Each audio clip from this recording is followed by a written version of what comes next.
Okay, let's get started, and I appreciate all of you being here. As always, I'm going to do one this morning, and then I'll do one this evening. So if you didn't get enough of me this morning, feel free to come back this evening.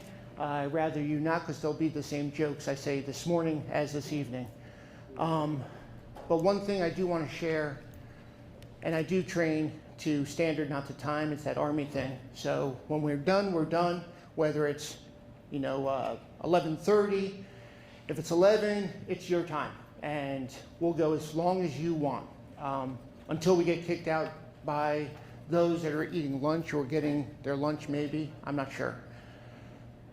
One thing I do want to share is what is near and dear, what's happening in Ukraine and around the world as it affects us, but also as it affects the world. There are now close to 2 million refugees that have left Ukraine. I'm from Ukraine, from the very southern part. You would never know, but that's where I'm from. My dad and I went on a trip there a handful of years ago, and I looked at the pictures of the trip, and I just pray, and my thoughts are that I can take my son and daughter there someday and see the things that I saw with the beautiful people and the strength and courage that they have. So, not to be on a pulpit in any way, but that's what's on my mind. The other thing that's on my mind, although being laughed at by my colleagues, is I have a bum leg. And the reason I have a bum leg is I learned never get too close to a horse that is a bit wildly in the wind. And fortunately, he nailed me right here. And it could have been a whole lot worse, but you're going to see me shaking around a little bit and moving around because it really hurts like the dickens. So, and my colleague will never live this down, because the first thing out of her freaking mouth was, "What did you do?" I didn't do anything. The horse freaking kicked me. Apologize my language. Okay, we have a lot to cover this morning. As always, what I'd like to do is leave as much time during this morning for you to build a dialogue. I am candid, I'm open, I will navigate it in the direction you want it to be navigated. I will answer the questions as best I know them. I have with me our chief administrator, our planning, where are you? Citizen services, we got DPW. We also have, as I shared, a couple of the developers that are going to be looking at developing two very large parcels down here in the southern part of Carroll County, what are known as the Beatty property and the Zabel property. And we'll get into them as well. We also are very blessed to have the best sheriff's office in Maryland, just like I believe we have the best school system in Maryland.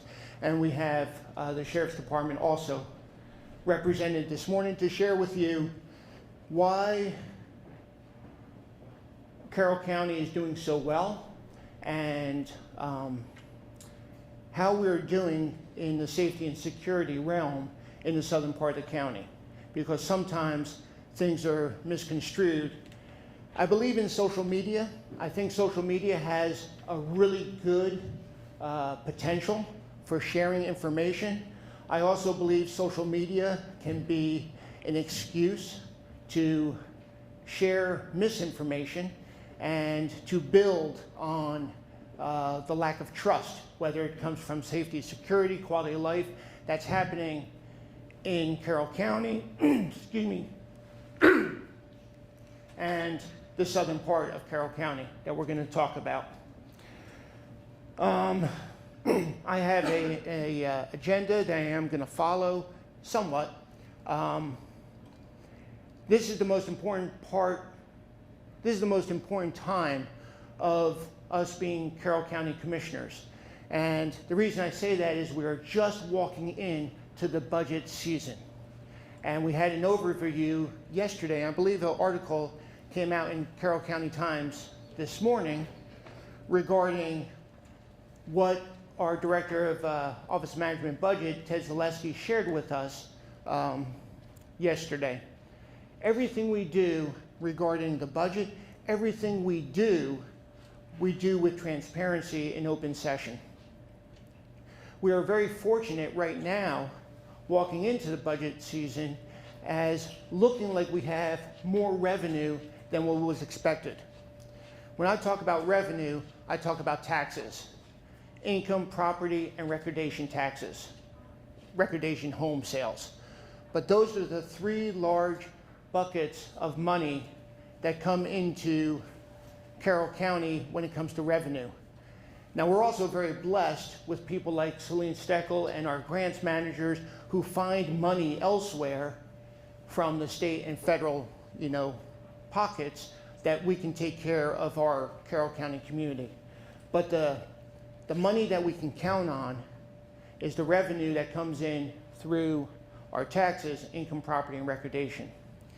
So, I won't say obvious. So that's on my mind, is how do we take that $496 million and how do we move it into the areas that we must move it into that are non-discretionary, like our schools, our sheriff's department, our roads, our citizen services, and then take away all of that money, and then you got about 10%. And I'm just making that 10% up right now, but you got a much smaller amount that now becomes discretionary. And that's really the candid conversations that we have in the Board of Commissioners. The reason I'm sharing this with you is I need to understand your priorities. So when I sit with my 4 colleagues, I can share with them, this is what matters here in the southern part of Carroll County in District 5. This is why it matters so much. This is the dollars I want allocated towards this road, towards the senior center down here, towards anything that you believe is a priority. Everything is on the table when it comes to having those open dialogue regarding the discretionary dollars.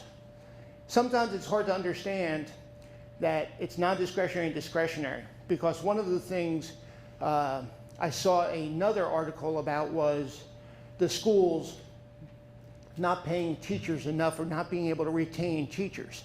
And a lot of the discussion is, well, just pay them more money. That sounds really good, or Carroll County government, just pay them more money. It sounds, that's exactly what we want to do, but we got to understand the revenue coming in. So we're limited on that dollar amount. Is that discretionary dollars the money we want to use for salaries? Or is it money we want to use for turf fields? Or is it money we want to use for growing the dog park or increasing lots of different opportunities in the southern part of the county? That's the dialogue I want to hear from you. Those are the issues I want you to be able to share with me. So again, I can prioritize or help prioritize our requirements and then be your the steward in going forward with that information. What I want to do up front, because I know time is limited for the Sheriff's Department, is there's 3 categories: safety, security, and quality of life. Those are the 3 verticals, the 3 principles that I live by as your county commissioner. I do believe in a listen, learn, lead, where I listen to you. So I want 1/3, 2/3, 1/3 me talking, 2/3 you talking. Learn from you, and then we'll lead together, with you in making things happen here in Carroll County. Nothing is off the table. Nothing is off the table. To include the horse kick is definitely not off the table. But no, anything you want to share, any idea you want to have, bring it up. And I will do my best in answering. If I can't answer it, I will have Roberta over here answer it, because she knows a heck of a lot more than I do. No, we work as a team. And again, we're so blessed to have such a great team to doing things. What I want to do is turn it over to our deputy sheriff to share what's going on down here in the southern part of the county, which is considered District 9? Area 9. Area 9. So Carroll County is broken into different areas, and what you're going to learn, if you haven't learned already, Area 9 is one of the safest, if not the safest, when it comes to calls and activities when it comes with the Sheriff's Department. So with that, you want to get up? He's a very short man. Yeah, I am. Good morning, everybody.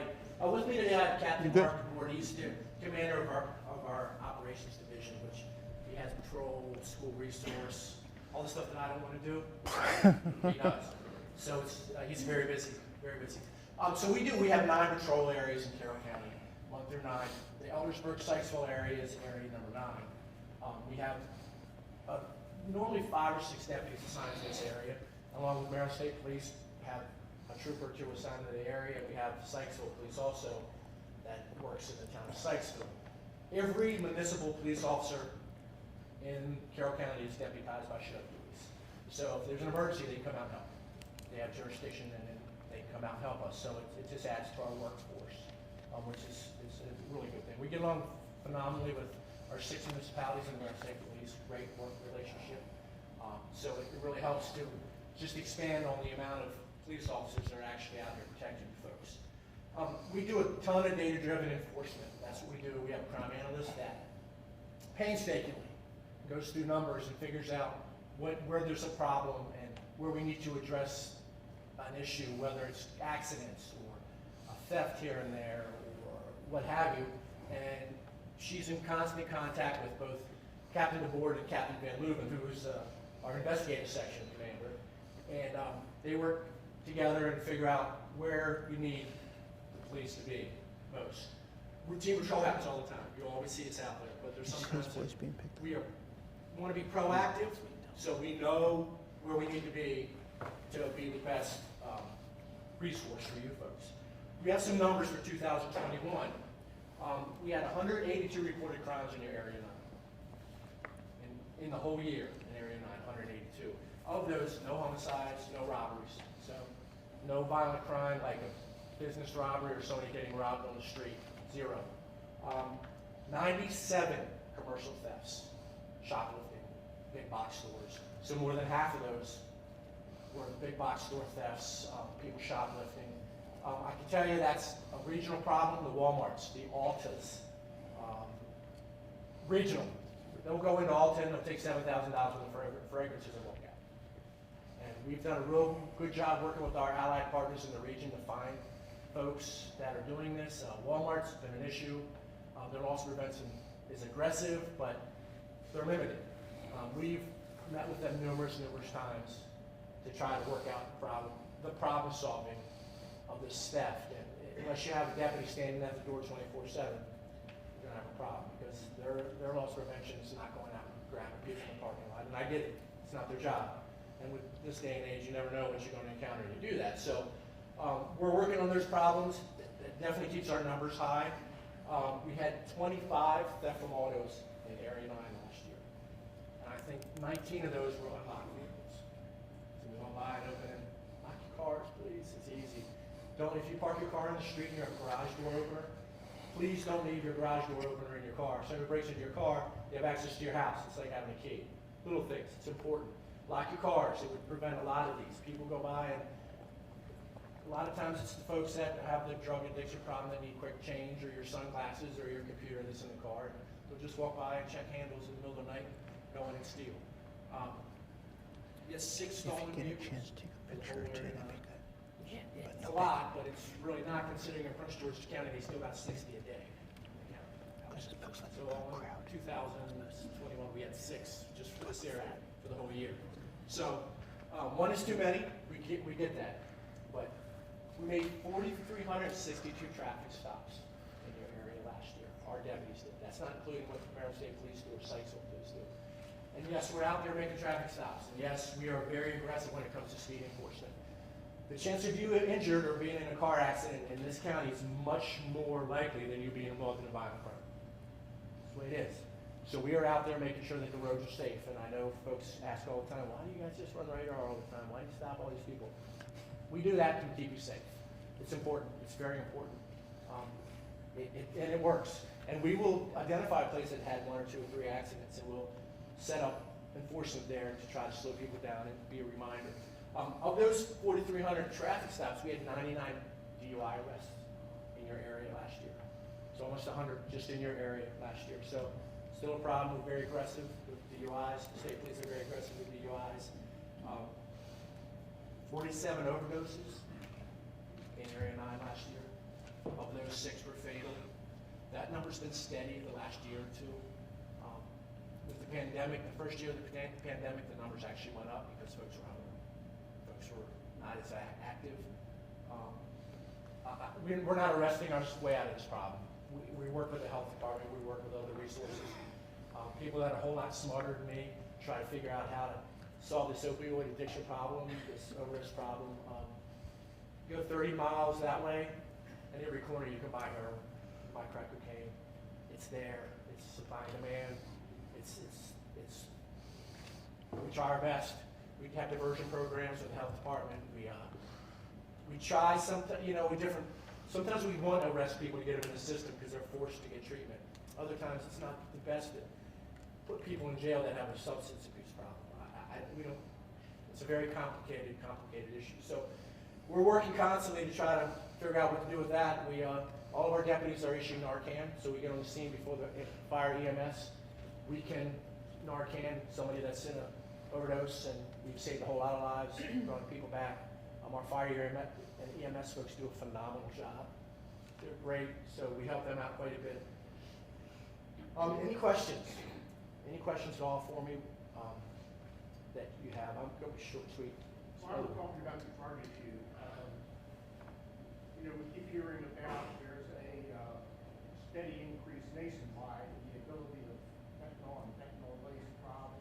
Absolutely. Have we seen that in Carroll County? Absolutely. I can't imagine. The majority of our opioid deaths and overdoses, there's some fentanyl involved. Now, it's not all opioids. We have prescription meds and we have alcohol. Fentanyl is very prevalent everywhere in the region. And we have people that overdose, won't get their needle still in their arm. They went as far as they shot up and done. So yes, fentanyl's here. Yep. And they cut it. Fentanyl, I think a kilo of heroin is $30,000. A kilo of fentanyl is $12,000. So you can cut that into heroin, and people want to, addicted folks want a good high. It's like everything else, you want the best product. And they'll go to the dealers that have fentanyl because they know it's a good high, and they'll take that chance not to overdose. And unfortunately, it's just that it's what we're doing now. It is what it is. Questions? Comments? Look at that. You must have done a good job. You didn't say anything about how many homes have been working. Oh, we have residential burglaries. It's not many. We've had 2 this year. Two last year. Are they like in the same? No, that's not. 2 last year, we had total of 11. 11 last year. Were they like in the same? We had area? the Karen Drive. Drive, I think there was 3 last year. I don't have an exact number, but yeah, we had 3. Oh, residential burglaries. There was 11 in the area, yes. And we have obviously our CID, our Criminal Investigation Division. When we take those reports, our crime scene techs and our detectives are assigned those cases. So they're very active with our pawns. But 1 is too many. Absolutely 1 is too many. But for the whole year, it's not. How many houses are in 9? How many residential homes are in 9? I don't know. That's right. You know I'd say I something. mean, if it's 12, we're in trouble. Yeah, no, we're 8. 26,000. And again, 1 is way too many. I'm not downplaying that number. But lock your doors, be safe. I have an alarm system in my house. This is what I do. I have a Ring camera, and I'm not out here selling anything. But this is what I do in my home. I live right outside Lime Room. And that's what Rich Hart does. And I'm not saying it's going to prevent everything, but the nosy neighbor, we love the nosy neighbor. When I was a kid, I hated the nosy neighbor because they'd tell my mom and dad what I was doing wrong. We in law enforcement love the nosy neighbor. You know who's supposed to be in your neighborhood and who's not. If you see something weird, call us. We'll come check it out. If they're supposed to be there, we'll say, hey, sorry we stopped you. But if you'd be surprised how many folks are out doing whatever and just say, something's odd about what's going on with this car that keeps driving up and down the street. And it's helpful to us. And that's what we get paid to do. We'll come out and figure out what's going on, and please be the nosy neighbor. We appreciate that. Sir. 2 or 3 years ago, we were promised, next to the Ellsberg Library, that you were going to have a first responders in the fire department building next to the library. Now it's 2022. Where is that at? Okay, so that was budgeted for 2025. So we do a budget, a 5-year budget. So that was, I believe, 2025 is when that was going to start. We were providing funding for that. So that will be developed? No, we determined that the funding could be used to increase the substation that exists on Liberty Road on the north side. Right, and we're looking at additional signage for that as well. But again, we were limited in funds, so last budget, we determined to push that off to the right from the 5-year. For renting property, when we already own the property next to the library, why do we keep kicking it down the road? At the end of the day, funds. At the end of the day, we do not have the required funds to do that, to build that substation next to the library. Sir, keep in mind, it's not going to change how many deputies are in this area. We will have the same amount of deputies. It would be a convenience. We're not renting property. Well, that's, yeah. I'm just saying as far as staffing for law enforcement, wouldn't change. We wouldn't put more people in that building because there's a building there. We have a building across the street. We don't want our folks hanging out in the building anyway. We want them out on the road. But But I would assume, and I don't know any numbers, but Sykesville Volunteer Fire Department is probably the busiest in the county. The close. second. Westminster, I think, is Yeah. the busiest probably, but very close. Yep. Very close. Hear those signs Oh, yeah. every day. Yeah. They need support. Oh, absolutely, and they do get that support. The decision to not fund that substation next to the library was a decision made by the Board of County Commissioners last budget. It doesn't mean that it's going to stay off the table, but at this point, it's not within the 5-year budget. That's an important piece also. When we do the budget, we do a 5-year budget cycle as opposed to a 1-year budget cycle. A lot of the surrounding jurisdictions do the 1-year, 2-year budget. We end up doing a 5-year budget cycle to ensure that we are funded out 5 years. And right now, as I stand right now, it doesn't look good 5 years down. We are in a deficit, so we need to get ourselves back into the plus. So we're starting off better with the forecast that we were given yesterday to get ourselves to a break-even point 5 years down. That doesn't include the substation, and I understand the issue, but what we did decide was how to strengthen the station that is on the north side of 26. It does not, like the deputy said, it does not take away the police presence and the sheriff department's presence, and it doesn't take away the support, absolutely doesn't take away the support that we provide our fire and EMS at a Sykesville station. So, but you're right, it is kicking the can, and making a decision to kick the can deliberately was an important decision as we were looking at other requirements, and that's one of them that we decided to do. So I can't stand here and say we didn't, but it was a deliberate decision that we decided to move this to the right. So thanks. What I'd like to do, and again because I can embarrass some people sometimes, is I want Citizen Services to come up and talk about some of the programs that are happening here in Carroll County and specifically down here in South Carroll. But before Celine comes up, most of you know, if you don't, I'm a veteran. I used to be in the military for a long, long time. We are getting a veterans home on Slacks Road, and I'm very excited about that because we, again, a very deliberate approach, worked with the Secretary of the VA, Secretary Owings, and the Deputy Secretary, Bob Finn, to share with them why Carroll County matters and why a VA home is the best place to be here in Carroll County, in the heart of Maryland. Montgomery County, Baltimore County, we're vying for the same opportunity, and we kind of were able to push them to the side. The really good part about this is that 3/4 of the funding is coming from federal. 1/4, give or take, is coming from the state. We are funding 0 from the county. The whole workforce will be contracted out, and it's an opportunity to get about 180 skilled workforce in Carroll County.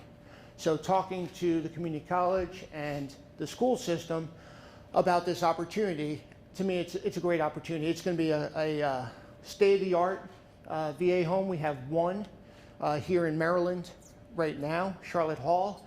This will be the second. So I'm very excited about this opportunity, taking care of our veterans. Another way to take care of our veterans, again, is not by flagpoles and monuments, but it's about services. And the services we provide deal with the transportation for our veterans, whether it's to Martinsburg, West Virginia, or Green Street in Baltimore, or some of the other clinics. It's having veteran support officers that are assigned, that are a part of our Carroll County team. We're the only county that does this in Maryland. I'm not sure why, but we are. And I've shared this sentiment with the state, saying everybody needs to do this because we've got to take care of our veterans. There's still too many veterans that are not being served, and they don't know how to be served or whether they deserve to be served. Every veteran deserves to be served. We are having a veterans event on May 15th. I would like to take credit with this idea. I cannot. It was Commissioner Weaver came up with this idea, and the intent is to focus on our veterans post-Vietnam. And so the 25, 30-year-old to 65-year-olds. But it's really for all veterans and all families and community in Carroll County. Nobody knows Carroll County better than Carroll Countyans. So let's have a great day focusing our attention on the veterans. It'll be at the Farm Museum on May 15th, 12 to 4. The U.S. Army Field Band will be playing, which is really cool.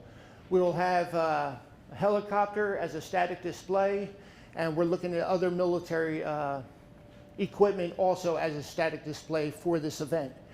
It's an opportunity to bring all the veteran support organizations also into one location.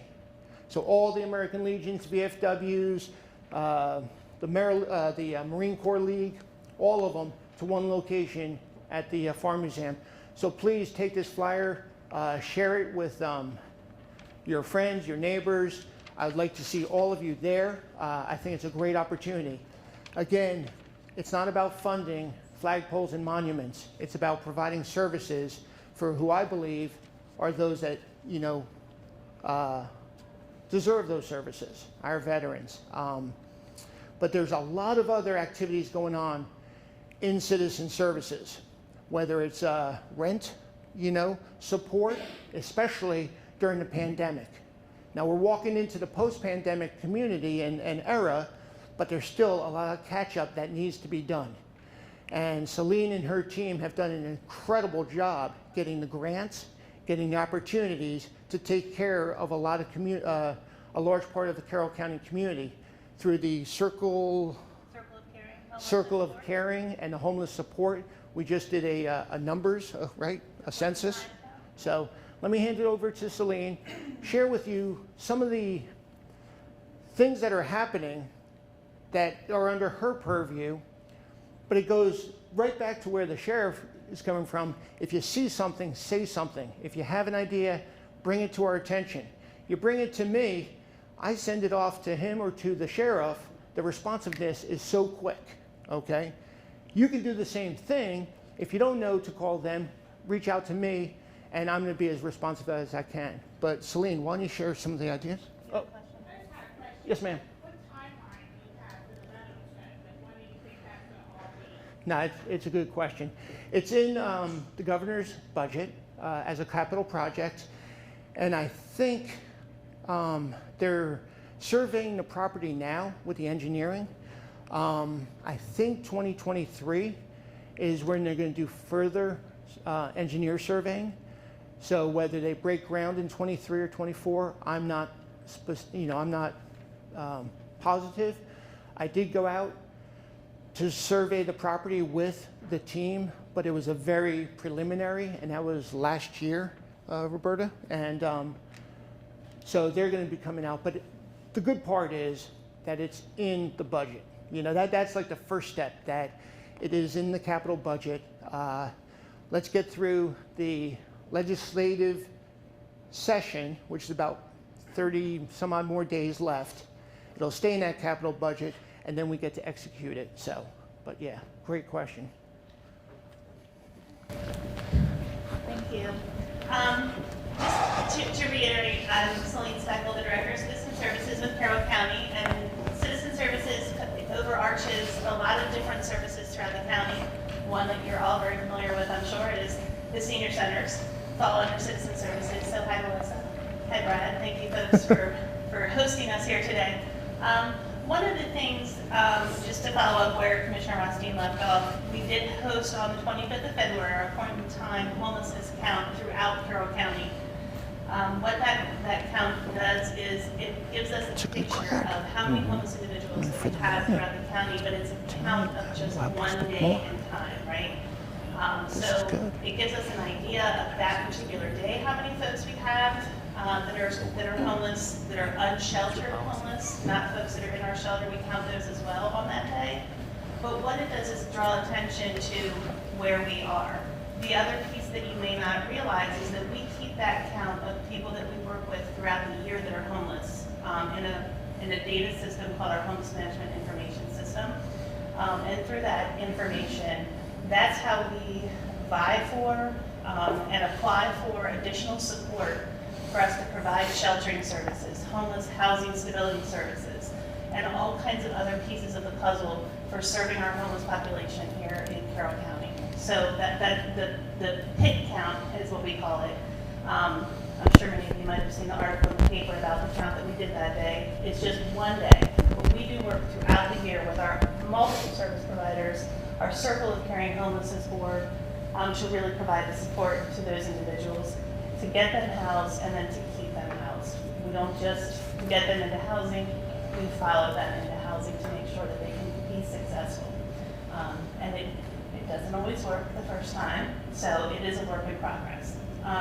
Any questions about that from folks? I do have a question. I mean, what would it take to have a homeless shelter in South Carroll? I mean, there's nothing here. Do me a You know, favor, and repeat the question. We've heard some things about the shelters in Westminster that weren't exactly very flattering. And it would be nice to have something here for people and women and children where they could feel safe and taken care of and have access to, services that are here. We have that property by the library that somebody mentioned. That might not be a bad place. I mean, they're close to shopping and other things there, close to the library. I mean, I worry. We know people in these situations. We've helped people in these situations. So we know people who are with food pantries. So I'm concerned about that. Sure. So the question is, what about a shelter here in South Carroll? Because as many of you probably know, but maybe don't, we do have 3 different shelter pieces in Westminster.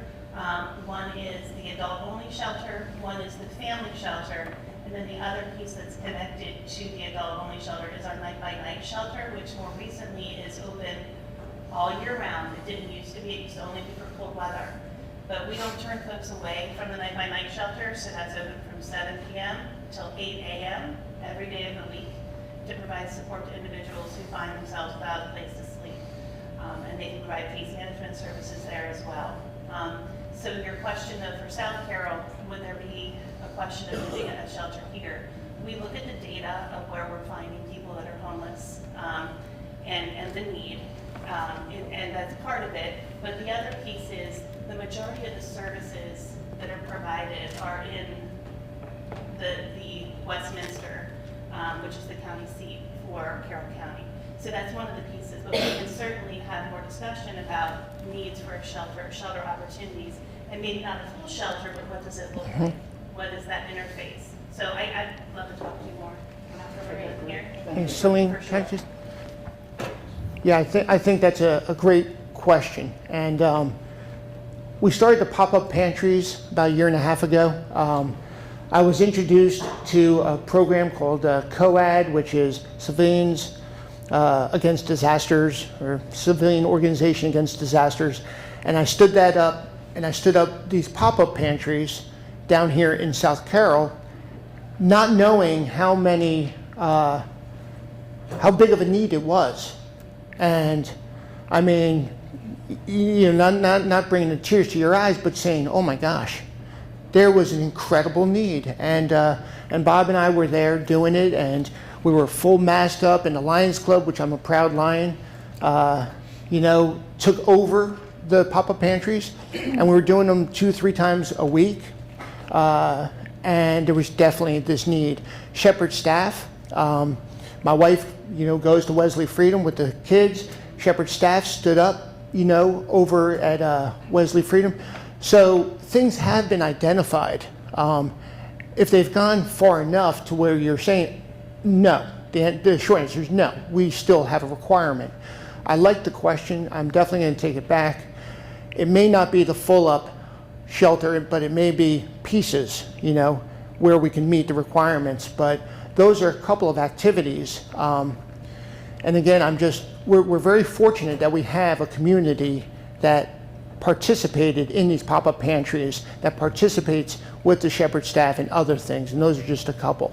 And again, I don't want to take away from all the other programs, but those are two that I'm engaged with directly, so, but thanks.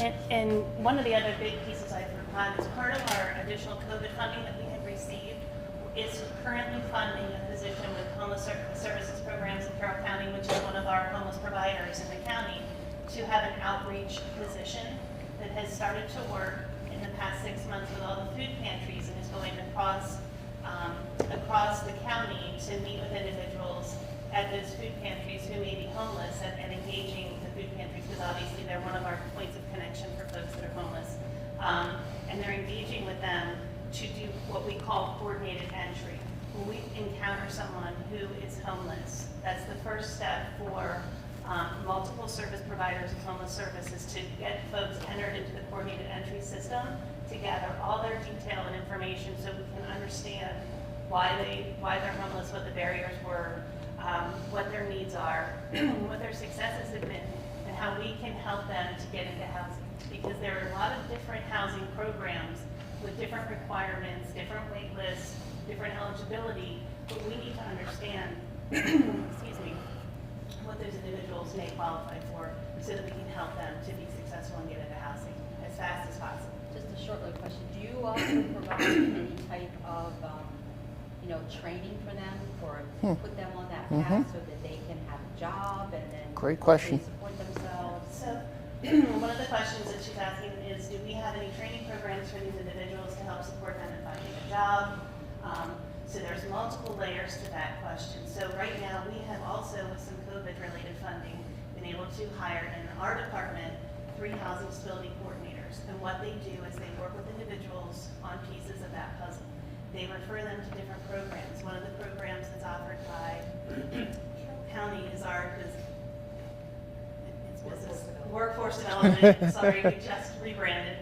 Workforce development, where they can offer them job training, assistance in finding employment. We also have Opportunity Works for human services programs in Carroll County, which works with people, especially those with past offender status, that they can work with them on job training and help them to engage in work. We also help folks with learning how to move into housing and become stable in that housing, because many people just getting a house, if you've never had a house, or if you are a younger adult moving into housing, you don't have that skill.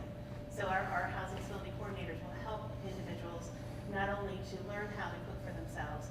We have a program right now that we're doing with Carol Food Sunday, where they are developing different pre-bag food items that then coordinate with recipes and a skill set training individuals on how to make those foods and make them into a meal. Because those are skills that people don't have. And we've realized to be successful in housing, they need to learn how to do those things. So there's a lot of different pieces to the puzzle that we're pulling together, but everybody is an individual. Not one person that comes to us that needs housing is the same as the next person that comes and needs housing. They all have a different need, and they come with different skill sets and different family members that surround them that make their situation very different from the last. So thank you for all those questions. We'll connect for sure. Okay. Moving on from there, I did want to make a comment back to Colonel. It changes daily. It does. When I get in trouble, I'm a major again. I'm glad As long as you're not a I'm private. promoting you today. What Colonel Hart has shared about the opioids and all the work that we do, we connect very closely with the Sheriff's Department as well. From our department, our staff are Narcan training, including our senior center, managers and assistants, so that we have that skill if it's needed. We also work with the health department very closely. The health department has Narcan if anybody wanted to be trained personally. Also, the pharmacies have that available for you to go and just get free Narcan so that you have it in your purse, in your car, if you encounter someone that you feel may have overdosed. So that program exists. The health department has a lot of other harm reduction programs for people that are users, because we want people not to overdose if they are going to use until they can get into recovery. So they're a great resource as well. They also have fentanyl test strips for those who are trying not to have fentanyl in their drugs. They can call the health department for access to them too.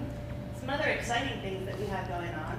Not only do we have the Veterans Celebration, but on April 27th is going to be the 50th anniversary of the Bureau of Aging and Disabilities. So that is some exciting news. The senior centers are all involved. That particular day, the event will be in Westminster at the Westminster Senior Center and the Bureau. It will be all encompassing. So stay tuned for more information on that. The mark your calendars. It will be from 10 until 2, and I promise it will be a great day. We're also launching our age-friendly community initiative to make Carroll County a more age-friendly community. And we are looking forward to engaging all of you in that process. And so please make sure to come to that event, whether it's for an hour, 2 hours, or for the full time. You will not regret it. We'll have a Walk Carroll event. There's going to be a booster clinic from the health department for anybody that needs one or wants one, and a lot of other fitness opportunities and program information. Last but not least, as Commissioner stated, we do have a lot of funding that has come down through grants to our department, especially through COVID, which we've been pushing right back out into the community to provide additional services like the housing smoothing coordinators, outreach. We also have additional funding that's coming through for our local management board, which oversees all our children's services and programs. We don't provide any direct children's services, but we oversee and recommend funding for gaps in service for children's services, and we are providing a training with some of the funding we received for trauma-informed care, which is a year-long process for some of the agencies that we work with children's services, so that they can provide much better services that are trauma-informed, which is really a big necessity for success in those services. So giving a fund to all of that. And of course, Aging has received a lot of additional federal funding for their services that they provide, from caregiver support to the meal programs. We're still doing congregate meals at the centers as well as grab and goes. Melissa, you guys are running, I'm assuming, a grab and go today, just to make sure that we can provide people with a meal, whether we run over or not. So, but great support that we provided, and also additional caregiver programming and freebie support, which is for case management services as well. We just hired a new case manager in aging to provide additional ongoing support and outreach. So lots of things happening in our department. If you need assistance, please call us. We also administer all of our housing choice voucher programs through our housing bureau. And so again, if you have questions, see me after the meeting, and I'll be happy to talk with you and give you some information and contact numbers. Thank you. Okay, thanks. And if there are questions also, as time permits, we'll continue to do that as well. As you can tell, I really feel blessed, not by the budget that we have or the money that we're receiving, but also from the people that we have on our staff and their commitment to Carroll County. The women and men, that serve us and you are really second to none. But with that said, we still can't do it without you. We still have requirements for boards and commissions and councils that allow us an outreach to the needs that are happening in Carroll County, whether it's the Veterans Council, Planning and Zoning, the Aging and Disabilities. There are lots of different opportunities to give back and to continue to serve Carroll County just from neighbor to neighbor. A few large muscle movements that are happening. One is the funding that we received post-pandemic or in reaction to COVID-19. Carroll County received, give or take, $32 million, and there were 4 areas to use that money.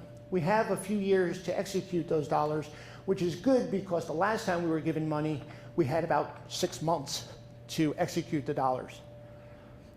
Without going into too much detail about that $32 million, because it sounds like a lot of money, and it is, $18 million is going to broadband.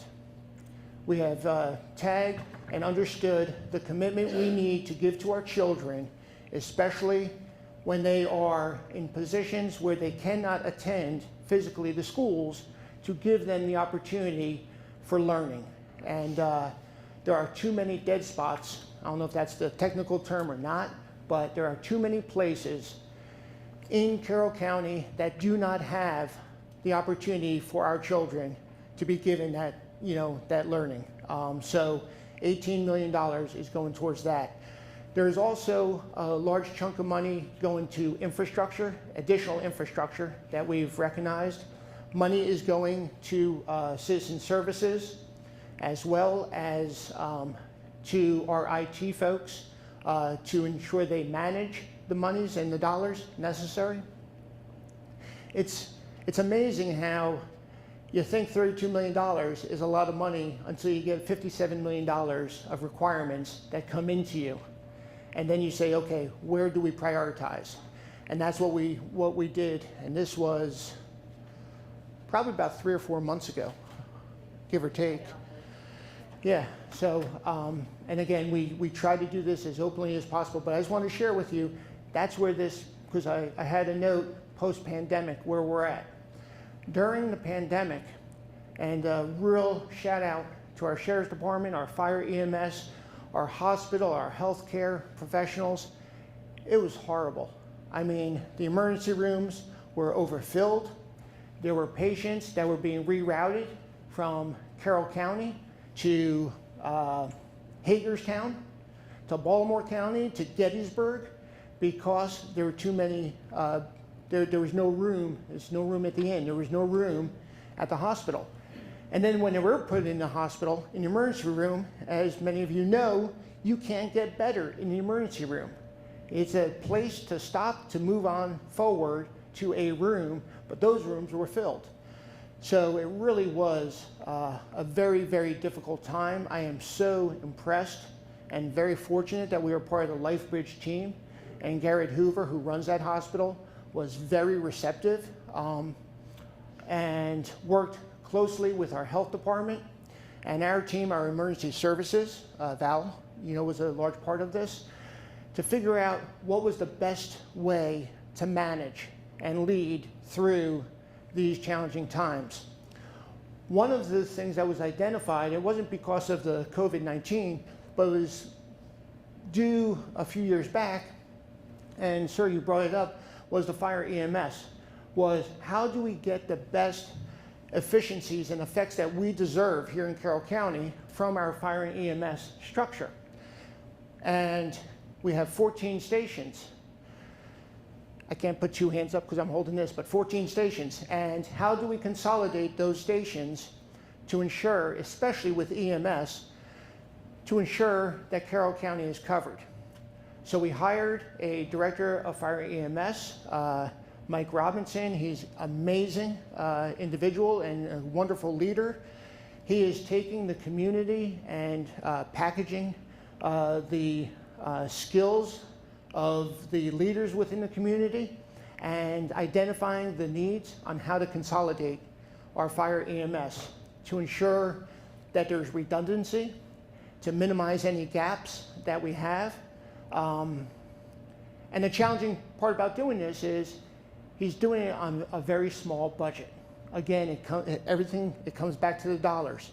So how do we consolidate this? How do we ensure fire EMS, and it's not just by putting more people in it, but by putting more people in it with the right salaries, with the right benefits, with the right equipment to ensure that they are prepared to take care of us. Westminster is the most, is the busiest. Sykesville is second, but I mean, it's, what's cool about this to me is it's not going to be Westminster or Sykesville or Gamber or Winfield. It's going to be Carroll County Fire EMS. That's taking a lot of energy from us, and that's going to be one of those large muscle movements when it comes to the budget on how to deal and develop fire EMS, again, to properly provide what we deserve. It's the largest decision I know that this Board of Commissioners has made in moving forward with fire EMS. It's probably one of the largest decisions that the Board of Commissioners in Carroll County has made in the last, I don't know, 10, 20 years to establish this department. You know, so yeah, getting a few head nods over there. The other thing I want to bring to your attention, and then I'm going to hand it off because I did invite the developers for the properties that are to be discussed. We finished going through the definitions, the defining of commercial industrial employment campuses. It went through what I call tiger teams, small groupings, to the planning and zoning, to the Board of Commissioners, work groups, and we finally were able to define what belongs in commercial industrial employment campuses. We codified that. It is now law. We just finished residential through basically the same process, maybe a little bit more emotional than some of the others, but the fortunate piece about it is that, again, being open and transparent as I believe we strive to be, we had the ability to listen and learn. And I am very proud that I was able to do that, and not necessarily convince, but to ensure that the Board of Commissioners understood the value in the decisions that I want to make when it came to the Zabel and the Beatty properties. There's a fiscal responsibility and there's a community responsibility. You want them both to dovetail and work together as always, but sometimes one may outweigh the other, and we have to decide what is best in the best interest of our community and our county and our neighbors. That's why I don't like the word politician. I can't stand the word constituent. It's about neighbors and it's about community. And I really am impressed.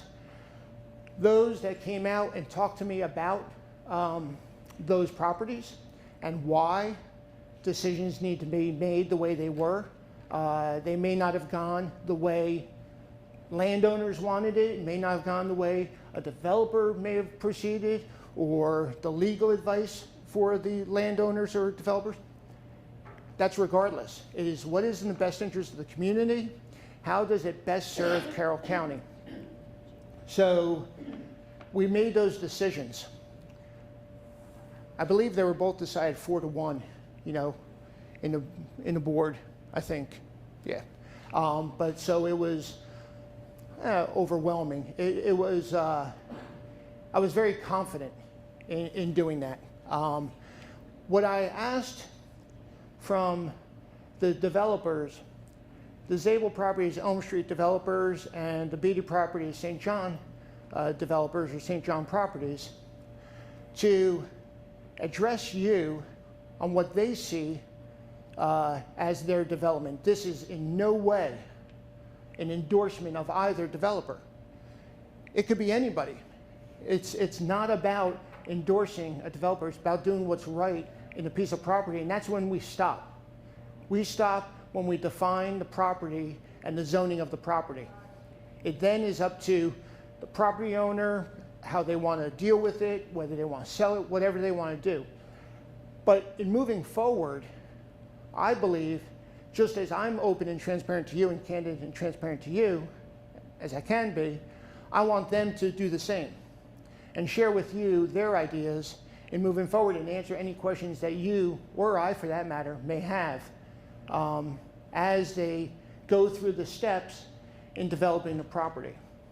A bit of it's a dog and pony show because they have those big charts and stuff like that, but more importantly is what's going to come out of their mouth. And you know, I know the gentleman, I think whoever from St. John's going to be talking, but I know them well enough that they're very candid, as well as Elm Street, and it's their opportunity and your opportunity to listen to them and ask those questions and see how it feels and sets with you. The zoning was done in accordance with what you wanted, and I'm very confident about that, especially the Zabel property. We went from a much more medium to, or whatever it was, to low, and with the Beatty property, a large part of it had to do with the buffer on Bennett. You wanted, or you, the community, was looking for 1 acre properties, and we were able to go through that as well. But what I'd like to do is, Jason, why don't you start off with Elm Street and Zabel property. Share with us your thoughts and what the intent is with Zabel. Thank you, Ed. Thank you for the opportunity to be here today to talk to you about the Zabel property. We are moving forward with the property as the R40,000 conservation development that Ed was referring to as being passed. What we have up here is really the start of our engineering process with the concept plan. We still are in the midst of adjusting lot lines, doing stormwater management calculations, doing open space calculations, those sorts of things. But we start with what is the road network going to look like? What intersections do we need to study around the site? And really, that's the first, really the first step in your ultimate design. And so what we have put together here was a traffic plan, a flow plan to be able to show to the county. And we did some initial traffic impact study work at the Marysville Road number 2 and Bridge Road. We wanted to analyze that. I know that's a concerning intersection. That intersection was a level of service A, which is the best level of service you can have for an intersection. And then as many of you know, the planned major street, the collector street of Prothero was a big discussion during the zoning process. And that's on the county's general plan for planned major streets. And so we had to address that, and we looked at that from a traffic impact study as well. And we came up and we submitted a report to the county showing that there is not a traffic need at this point in time, and there's not a traffic need in the future given the zoning around this region of the county for that major street to be connected. It is on, as I said, the general plan, so we do have to address that concern. And so what we have done with this plan is that we show the connection from Prothero Road on the east side, which is Stratton Woods, over to the west side, which is Jenna Estates, where Prothero starts. And we provide on the county plan, they had just a red line. That was not indicative of where it should go. It did not go correctly where the environmental features would encourage you otherwise to put a roadway. And so we have angled that more towards the center of the site and cross the stream in the center of the site at the most reasonable place for environmental impact.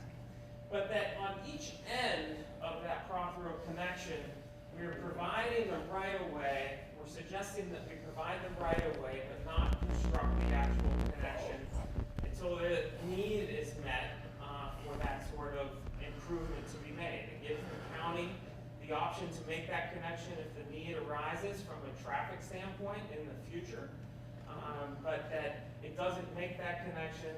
It was as many of you know, it was a concern for the people on the western side of the site on existing Prothero. It was a concern for people in Stratton Woods on that side. And it was a concern in the region as well as to what additional traffic concerns a connected Prothero would make for this region of Southern Carroll. And so what you'll see up here is the kind of a dotted in right-of-way on those connection points, which I would call a paper street, and that the county commissioners would take ownership over that area and be able to make that improvement in the future, but that we're not suggesting that that connection should be made because of the traffic report, the environmental impacts, as well as the community concern that we heard through the comprehensive process. And so then that says, okay, where are our connections going to be made? And what we're showing is two connections along Ridge Road. That creates a frontage that we're going to be able to do improvements along, make both those entrances very safe. It helps distribute traffic having two entrances as opposed to just one in terms of the residents coming in and out.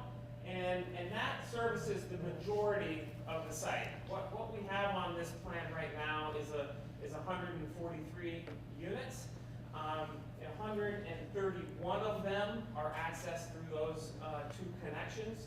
And then lastly, down in the southwestern side of the site, where the conservation ground is and a little bit of the OR 40,000 ground, we have 12 units down there that are serviced off of an extension of the Lazy Morning cul-de-sac, but that it remains a cul-de-sac and it is merely extended a little bit farther into the property to service those 12 houses. And that's as I said, we're still in the midst of that engineering phase, and we will be making some adjustments before we get to the concept level plan of submission to the county. But this is where we stand with that, and I wanted to be able to present that to you, especially in response to what we heard through the comprehensive process.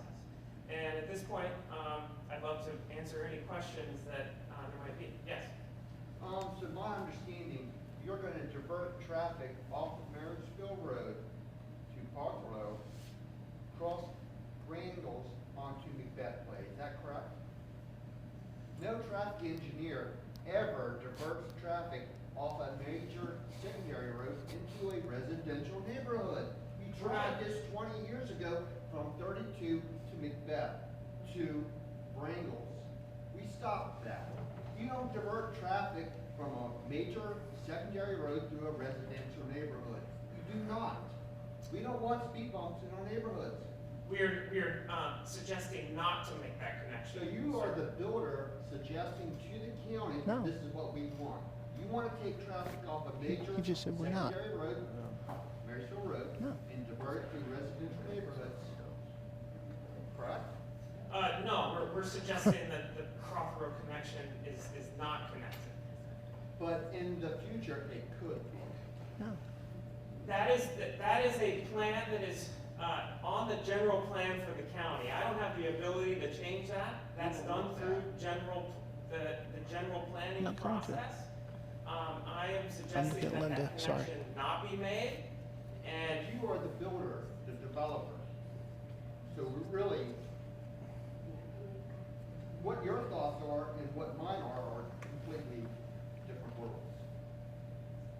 Honestly, 147 houses times 2 cars minimum, roads, the schools, EMS, first responders are not ready for this. Please hear us. thank you, sir. I mean, we will go through a process of concurrency management with all those things that you did mention. You're the superintendent. And I am saying that is what we are pushing for the county to not make that Right. connection. If they would Right. accept not having the right of way, we'd be on board with that as well. We're not in a position to make that specific suggestion because of what's on the general plan for the street networks. Your position is you're a builder, you're a developer, you want to build houses. Okay. We all understand that. We're adults here. I'm more talking Here you towards the go. county. This is Yeah. what we don't want. I understand. And what you're getting, the results, are what you want. Yes. I What, don't want oh, you to divert traffic off of but hear me out. The property, the responsibility for the county was to look at this property and then to define it, whether it could be, low density or mid density. And we listened and we said we want it to be now low density. So it went from 300 and some odd homes, I believe, to 130 some odd homes, 143 homes. So we went basically a half of what it could have been from the plan. two equals. Well, it went from half to what it was.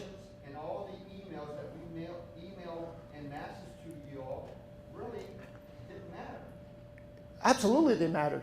We went from, we cut it in half. How We- about if you cut it into zero? Your it's- position as a county is you need revenue.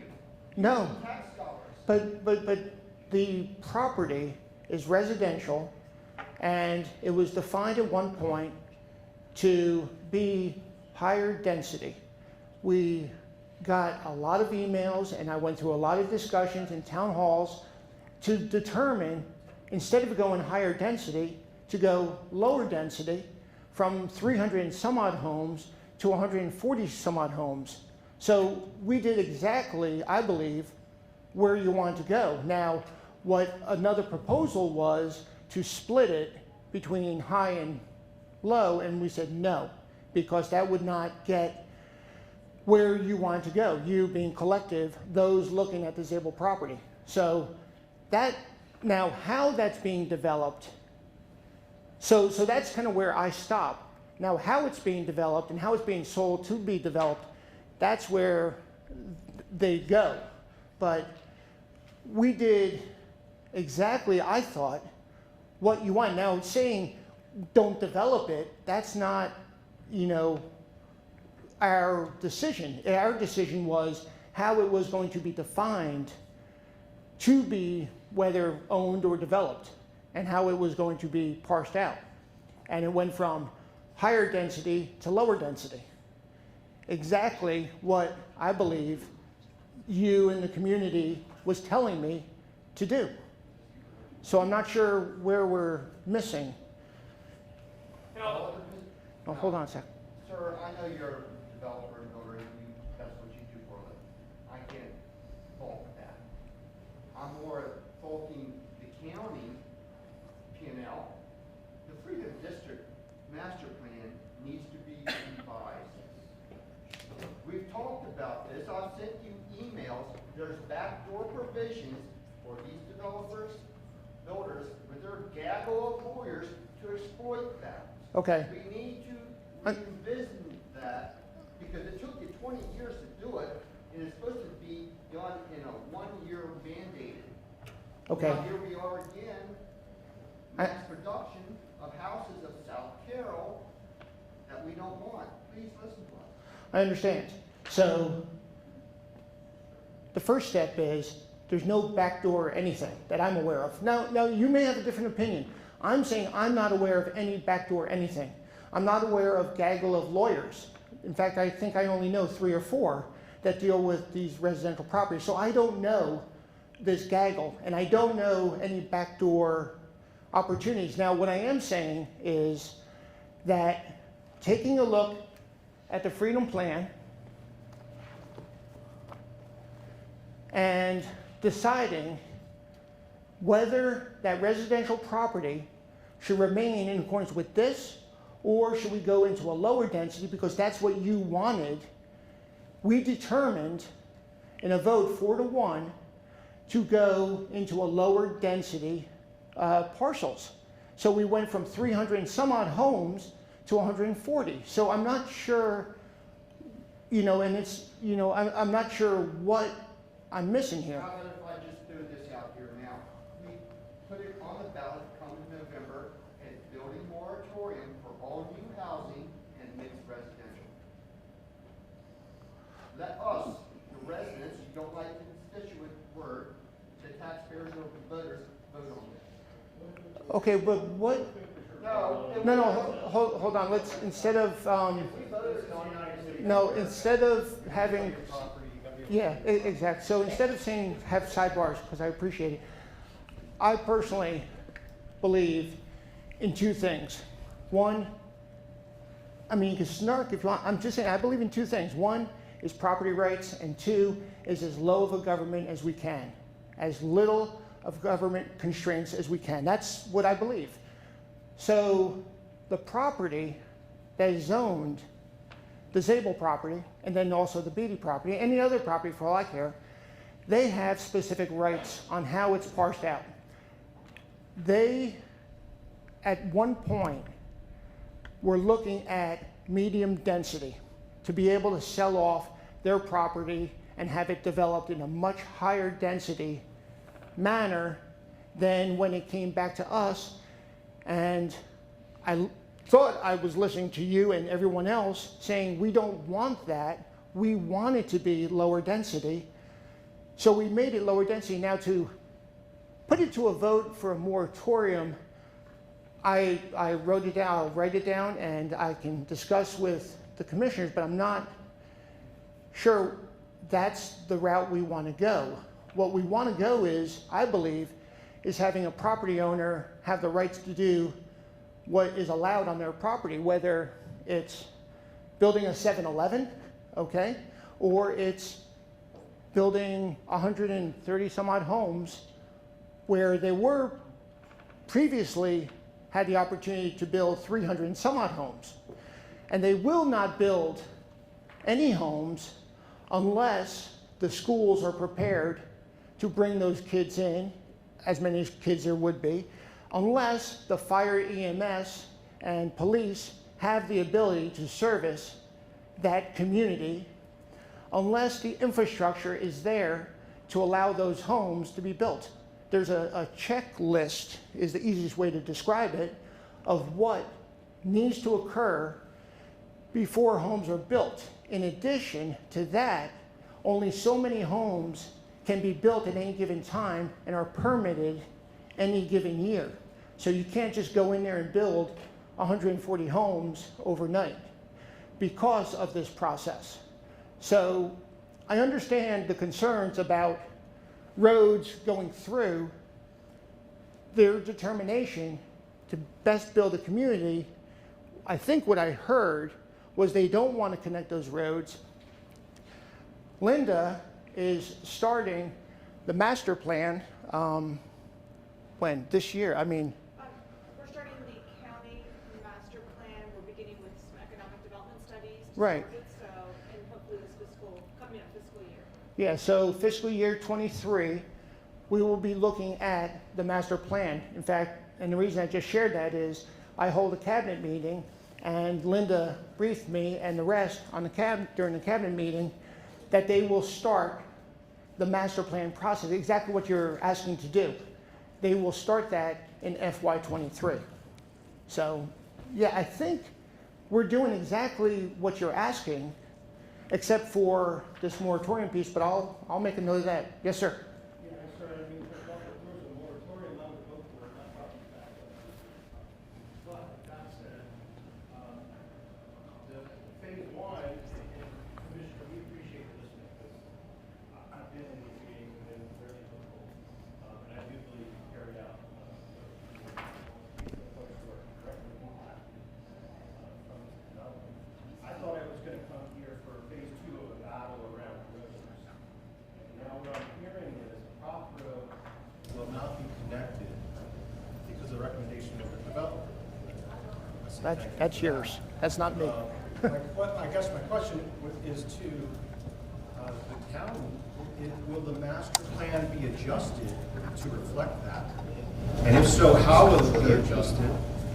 And then secondly, what is the timeline for this development, and what are all the prereqs before we can actually break ground? Okay. Because it sounds like there's a lot to do, and can we have a realistic discussion about what all that looks like?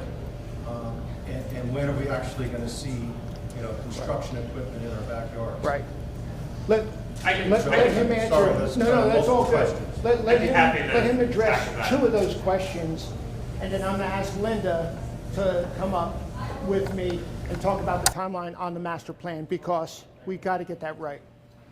So, as I mentioned, we did a preliminary traffic study. Part of that, in this submission of this plan, was to get the county highways and roads personnel to tell us what the full traffic study needs to look at. And so they will provide that to us. We'll do additional She deserves it. study, and I expect that to result in the same answer, that the connection should not be made. And that You ready? is what our position is, and what we'll submit. It will be a county decision ultimately, in terms of what they're willing to approve on that front. But that's what I'm saying is where our starting point is. A little bit on the process of the development itself. Yes, go ahead. Yeah, there was also a plan to redirect Ridge Road behind Shannon Drive. There was also a plan for a roundabout down by opening of Forest Hill. Is that still on the books as a plan, or will Marriottsville and Ridge remain as they are today? So we assessed Marriott's Ridge Road number 2 with Ridge as a level of service A, which to me says that those improvements should not be made. It should not go through Stratton Woods, and that is what the information we've presented to the county at this point in time. It's ultimately it's not my ultimate decision, but I can absolutely tell you where I'm coming from that. If I could just follow up that too, I'm sorry, Commissioner, so. Yeah. When a developer makes a recommendation like that, I'm Right. fairly ignorant to the process, does the county typically accept that recommendation? Correct. And Linda, get on up here. Although she may kick me in my other leg where I need to get kicked by the horse. So the short answer is yes. We're going to bring in all this information, and we're going to do what's right. Can a road be extended? Yes, there is that potential. Should it be and will it be? Two different answers. Is there a threat of it being extended? If the developer comes to us and says, hey, this is now developed, and this is why it's developed this way, why would we want to extend a road, where it doesn't make sense? But the master plan process was a bit fractured in its length and time, like you described. We've got to get back to where it needs to be. Going through the 10-year process, going through the Freedom Plan, and getting it done right. Because again, I inherited it, I own it, I'm proud to own it, I'm fortunate to have the team that develops it, but we've got to get it right, and we've got to get more input like I'm getting from you. And I don't know if that happened or not. That's not where I'm at. But the key is, there is this divide between the county and the developer coming to the county for the permission in accordance with the zoning rights and the rules, you could say, to do the development. But there is no that I'm aware of, backdoor, and like you said, gaggle of lawyers, I'm not aware of any of that. I am aware of Planning and Zoning Commission. So if anybody wants to participate in the Planning and Zoning Commission, we need somebody. And I would love to have an additional person from the Freedom District on the Planning and Zoning Commission. It's hard work because it takes time. That's the unfortunate piece about it. But I would love to have another person on the Planning and Zoning Commission. So, but go ahead, Linda. Good morning, everyone. Again, thank you for being here. Let me just make two things really, really clear. You all are seeing these plans before the Planning Commission. These have not even been formally submitted yet. So this is just a proposal that the developer's coming forward with at this time. So as to plan road connection, things like that, we don't know yet because they have not been thoroughly reviewed by our development review, who actually goes through the process of what are the adequacies for roads, what are the adequacies for school, what is stormwater management, what is the reforestation obligation that they have. So both plans, again, you all are seeing it first. Commissioner Rothstein wanted them here today so that they could show them to the community. As far as planning goes, this has moved from the planning realm to the implementation realm. For the Zabel property, nothing was changed. So the zoning that it currently has and has had for 20 years is still the same zone, the R40 and the conservation. Really Nothing good has point. changed. There was a request to bring it in line with the Freedom Master Plan. That request didn't move forward at this time because the commissioners did not feel that it was adequate for all of the things we just discussed to make it more dense in alignment with the Freedom Master Plan as it's written. So I just want to make those things clear that, again, this is preliminary, this is plan implementation portion, so it's no longer in the planning realm, it's in the development review realm now. So now kind of fast forwarding, plans can be amended, they can be changed, and they're updated. And we have a 10-year cycle for the Carroll County Master Plan. As Commissioner Rothstein had said, we are beginning now to talk about that plan. We don't do a plan in 1 year, that's not realistic. We start with preliminary investigations, and the first investigation that we're looking at is what is the economic market in Carroll County. We're going to do a housing study after that, and then we'll be kicking off the master plan in 2025 for us to work on it and finish it within our 10-year time frame. Okay, thanks, Linda. And again, and I do appreciate that because my intent, exactly what Linda said, was get this in front of you. Even though it's before a process taking place, it's important, I think, for the community to see and listen to what is being shared for both of these properties. So, but it is not the county's, it's not what we do. I'm not building, I'm not the developer, like you said. But it's their intent to share with you to get the feedback prior to then coming to the county for their permission. So, go ahead. Thank you, Ed. Yes? So my question is, why are the 12 houses being run through an existing neighborhood on the southern side of the property?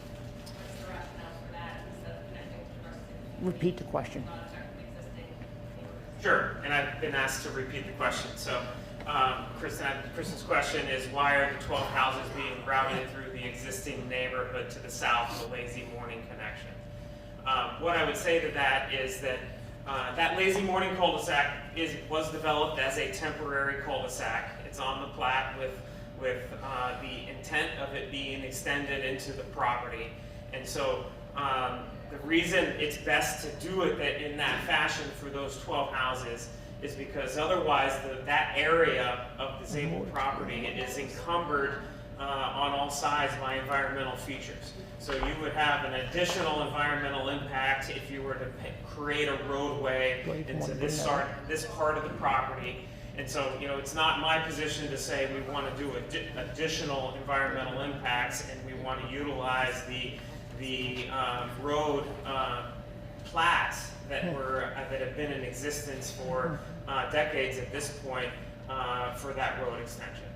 You're already crossing the stream though, once, existing roads. So We are crossing the stream once, yes. I mean, isn't the true intent, because these are gonna be really high-end houses and you wanna kind of separate them from the rest of the development, so it's a selling point? that's not my position on that. I mean, I truly think that, you know, a neighborhood in and of itself, I mean, just from selling those lots, it would be more convenient to have it internal to the community. But I'm not going to sit there and say that we should do a second stream crossing when the county's provided us that connection decades ago. I understand, but I mean, it's more convenient for the builders, it's more convenient for the people who are buying this property perhaps, but it's not more convenient for the people in my neighborhood. We have 48 houses in my neighborhood, and you're talking about routing 12 more through there. So that's a 25, I mean, it doesn't sound like much until you consider it's a 25% increase. I met with you in the spring, there were 4 or 5 adults standing there in that cul-de-sac, and I remember we almost all got hit by a delivery truck. There are many children in our neighborhood. Mine are getting older, so it's less of a concern for me, but Eddie here has 2 preschoolers. There are at least a dozen preschoolers in my neighborhood. Our neighborhood has major traffic concerns. We've had neighbors trying to get speed bumps and told it will not happen in our neighborhood because we have one way in, one way out. So now we're looking at a 25% increase in traffic. We have no sidewalks. We have no traffic calming devices or any chance of getting these calming devices. So it's a major safety concern for us. I'm not trying to be difficult, but when you look at a 25% increase in traffic, and that's going through to the whole end of the neighborhood. So it's affecting everyone in the neighborhood by 25% more traffic. And I know when I met with you, you said these houses would be $600,000 plus. So these are not starter homes. Yeah. That tells me there are probably going to be more than 2 licensed drivers in the house. So we're going to have delivery trucks and 2, maybe 3 or 4 cars per house. So I mean, it's just a drastic change for my neighborhood. It's not so much the road connection, but it's the safety concerns. And I mean, we've heard today the county doesn't have money. I don't think we're going to get sidewalks in my neighborhood. I mean, what are we supposed to do? I want my kids to be able to get out and play. Isn't that a concern? Keep our kids healthy, keep our kids safe. And this scares me. I'm gonna hand it back to him in a second, but the traffic study, I just wrote a note, and I'm gonna reach out to Chris Lenachin about that, about traffic calming and, you know, concerns about that. That I had not heard before, me. So I got that for action. I'm just saying. I mean, I'd prefer not to have speed bumps. No, I get you, but let's see what they come up with. But on that point, I think we're worried about if you open up the connection, you don't want it to become cut through. So, right. You know, you can't open up Lazy Morning and then open it up to Ridge Road because then they're gonna get to, so that's yours. it's like can we funnel all the Lazy Morning traffic back to Ridge Road? Like, no, we're not saying both because both would not solve our problem because it would redirect traffic, but you know, looking at the option of instead of Lazy Morning or traffic patterns, can they go back to Ridge Road crossing the street? I don't know, you know, keep it open. Can Ridge Road handle all that traffic? Because anybody who lives off Ridge Road knows that the traffic is getting worse and worse every day. I mean, that's a main artery coming from 70. All the shopping, additional shopping in Eldersburg, and more cars are coming from, I guess, you know, just all around the area. Sure. And when you do your traffic studies, if it's going to be at rush hour, like when we're sitting there trying to get out into the main road?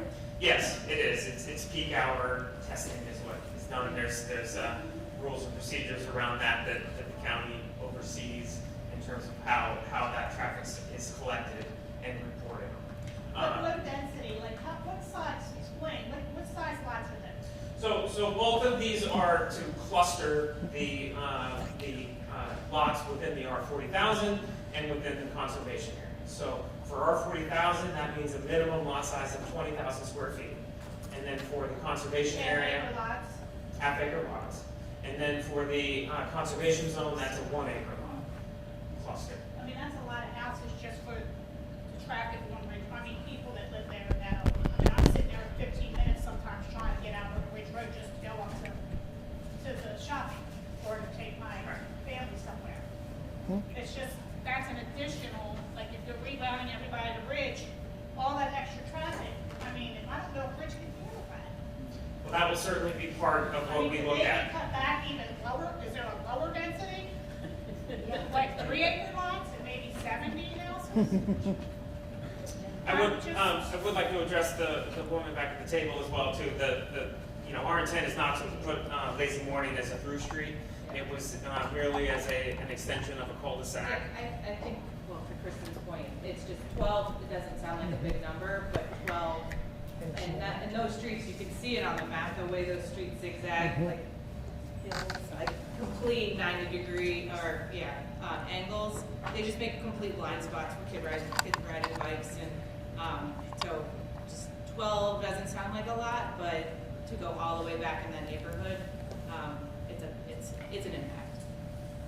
I mean, I just want to point out that several years ago, my neighbor, their kid was riding a bike in front of my next door neighbor's house, got hit, had to be air flighted. I mean, these are the roads we're talking about, and that was without more traffic, you know? I mean, it's a serious concern, but, I mean, if you're gonna build 143 houses, I mean, do you have clustering in your control? If you don't want to cross this environmental feature, can you cluster these houses that you want to build into the rest of the development somehow? I mean, it seems like concessions have been made for the Prothrow people, the Shaylin people, but now our neighborhood is still being run through as planned. Go ahead, you can answer that one. The density that would have been with the general plan, the freedom plan, we're probably half of what that is. I understand that. That would have otherwise been off Lazy Morning. And so that's the approach that we've taken going in here. It is a conservation zone, so you kind of have to develop the idea of the conservation zone lots in the conservation zone area, and so on. So this is our kind of initial cut here in terms of where we are starting to look for looking closer at the traffic and these concerns that I'm hearing and understand and understood through the comprehensive process. These were similar comments that were coming in. But I mean, I guess my question is the 12 houses you want to put in the conservation area, could they be clustered throughout the rest of the development somewhere else where you wouldn't have the environmental impact of crossing the stream and you wouldn't impact the neighborhood? We aren't creating that environmental impact for the crossing at this point. Right, but I'm saying you're either impacting a neighborhood or having an environmental impact. I'm just saying, is there another option? You could still have the same number of houses, but locate them somewhere else on the property. Because this is affecting, 48 houses. I don't have the full answer on that. That's fair. I'm just that raising it takes as a suggestion. more engineering to be able to answer that sort of question. And I mean, that's fair enough. Will the traffic study also include Forest Hill and Marriottsville too? Because I can tell you yesterday, it wasn't even rush hour. I had to sit and let 15 cars go by. That is the county is the one that tells us ultimately what intersections that they want analyzed. So, we did some initial ones knowing that those would absolutely be within the realm of the study, and that we'll expand that to what the county instructs us to do. Okay. And I think you still have my information from spring. If you could keep me updated on what the engineers say about possible clustering, or if that's even an option. Thank you. And I'd like to say, I know we have another developer here to go today, and I'd be more than happy to have a separate meeting with any one of you out there to talk about any additional concerns that we haven't talked about here today. I'm in the back. You can come grab me. I can give you my number, my emails, whatever method you prefer, and I'm happy to have additional conversations. Thank you. Absolutely. Yes, sir. Does Carroll County take into consideration the impact additional development has on service demand for police resources? Yes, absolutely.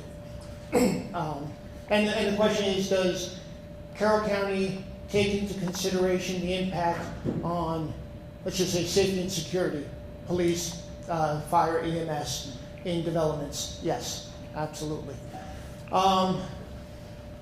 Traffic study, no, not traffic study, excuse me. Traffic calming is going to be looked at. Ms. Morinelli, just let you know. I talked to, or we talked to the team, and we'll talk about that in the cul-de-sac about traffic calming. So more to follow on that. But It is a concern. There were 5 adults in the truck almost ran us over. I got you, but I want to follow up, and we got that. Honestly, this is exactly what I wanted. It is before he comes to us for decision making, but he needs, and the developers need to understand what are the issues, that the community has in any of the developments that they want to proceed with. Now, sometimes I feel like it's like a water balloon. You know, you squeeze one end and another end pops up. So if you fix one problem over here, another problem may exist over there.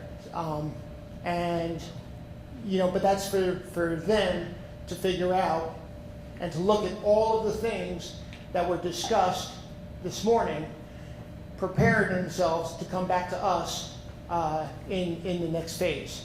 But, you know, he's an open book, as he shared. Continue the dialogue. This is so important to get it right. Your impact and your comments to the developer will ensure he is best prepared to come back to us to getting it right. And that's a huge step. That's why I wanted them there or here this morning. Because we got to get it right. And that's what, you know, I tried pushing when it came to the residential zoning of both these properties. I felt like we didn't have it right. It took a long ways, but I believe we got it right as far as the definitions, and now it's up to them to go from there. So appreciate it, and he is available. And if you want a second run at him, he'll be here tonight too, I imagine. So, Yes. Okay. Thank you. Tom, are you,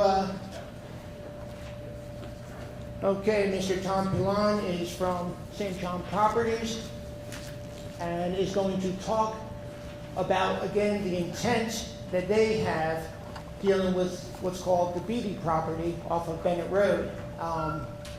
Again, this is not any way of an endorsement to St. John Properties or anything about what he's going to share. It's the opportunity for him to share what their intent is, but more importantly, to take away the comments that you have in moving forward, because they're going to have to go through the process, just like Elm Street. So, Tom?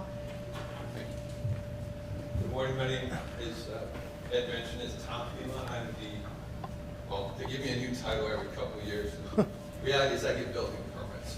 I'm in charge of our development group. We take property from feasibility through the approval process to get to the point that we can hand it up for a construction group.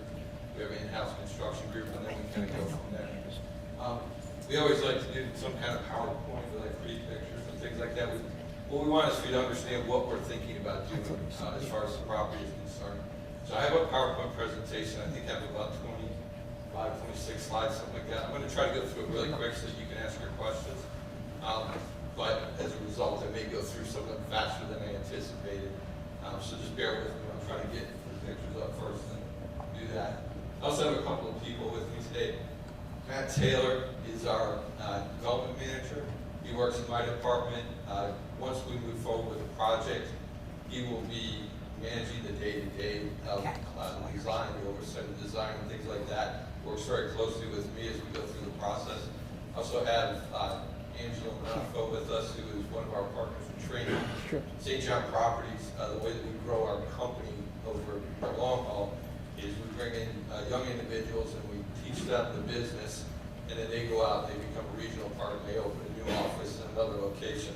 So Angelo is just finishing his 4th year of that program. In another month or so, he's going to be going to North Carolina and opening an office for us in North Carolina. Kelly Schaefer is with us, who is our land use attorney, local land use expert. She helps us to make sure that we understand what the code says and things like that, that we're following the code. And then Andy Stein from DDC Consultants is our project manager for design from the engineering firm. And I apologize, my glasses sometimes are on, sometimes they're off. I'm trying to be too distracted. So St. John Properties, just a little bit to know about our company. Founded in 1971 in Baltimore by Ed St. John, who's still the principal owner of the company, still in the office on a day-to-day basis. We have about 22 million square feet of commercial and industrial real estate that we own and we manage it. What we buy and what we develop, we purchase it as an investment. We are not what some people call merchant developers, fee developers. We are not interested in buying something, developing it, and handing it off to somebody else. In the long term, we're looking to invest in property.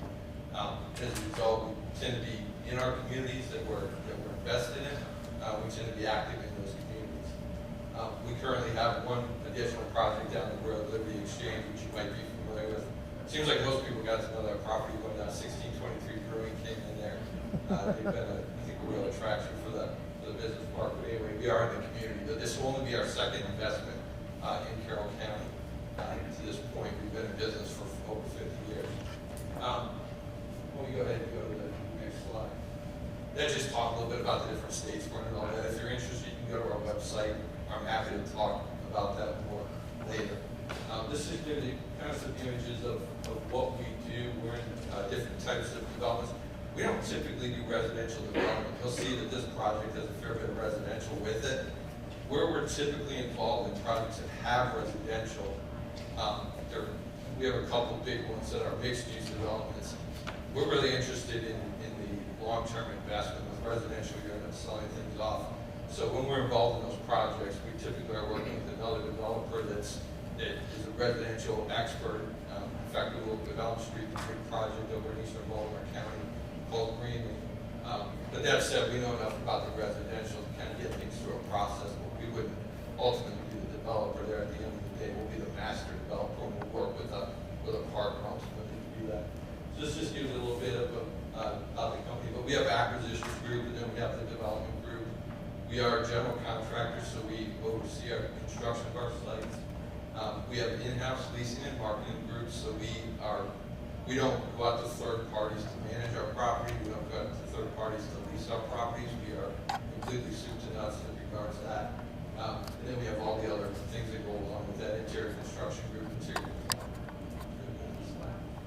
Just a little bit about our community involvement. A number of years ago, Ed St. John founded the Edward St. John Foundation. Its principal mission is K through 12 education. Ed really believes strongly, don't give someone a fish, teach them how to fish. So we feel like investing in kids who are coming up through that, through that part of their education, that part of their life. That said, there's other types of involvement that we get involved in. The pictures that are selected for this is one of them is the Greenbaum Cancer Institute at University of Maryland. Maple in Howard County, they do a half marathon every year, and we sponsor that. The Polar Bear Plunge that happens every winter. We put a team together and do the plunge. And then the Fallen Star Memorial up at Aberdeen Proving Grounds, which, if you really want to know about the Fallen Star Memorial, ask my dad. He knows it better than I do, but it was for Major General Green, who was killed in action in Afghanistan. And this is a memorial for him. It's also a dual memorial. The Gold Star families. The lady that's sitting on the bench here represents the mothers and fathers and family members who have lost service members in active duty combat. So this is the Beatty property. Just kind of an overview. And I apologize. This here is a little easier to see. I'm asking to zoom in just really quick. Number one, just so you can kind of see. The overall property is about 120 acres, but we don't view it as a single development. In fact, we aren't going to be processing it as a single development. We're going to process it in 4 pieces. And when we are at the Planning Commission on the 30th, for purposes of kind of giving them an introduction, we'll be doing an introduction. We're going to talk about the fact that we're going to process this as 4 pieces. The northern section here, these single-family homes up through here, it's those are 1 acre parcels. It's zoned for 1 acre parcels with 7 single-family homes facing out onto Bennett Road, but will be accessed from the rear so that we don't have a bunch of driveways coming out. And then this will be what's now called a retirement village. It's 144 units with a 149. These are 28 foot wide connected homes. Townhomes are going to refer to. I think villa is kind of a more common phrase these days. With a community center, we'll have a community building and a swim club of some sort. They call it a swimming gym. So it gives you the ability to recreate inside your community. Then we have so we refer to that as the residential north district and the retirement village district. And then we have what we refer to as the business district. These are 1-story buildings. Flex buildings, we'll show you a couple pictures of those in a minute. it's about 300,000 square feet on the industrially zoned thing. And then to the south, we call the residential south district. These are, it's zoned for our 20,000. This is a cluster development, quarter-acre lots with 34 homes in connection to Georgetown Extension. Say this is a hodgepodge.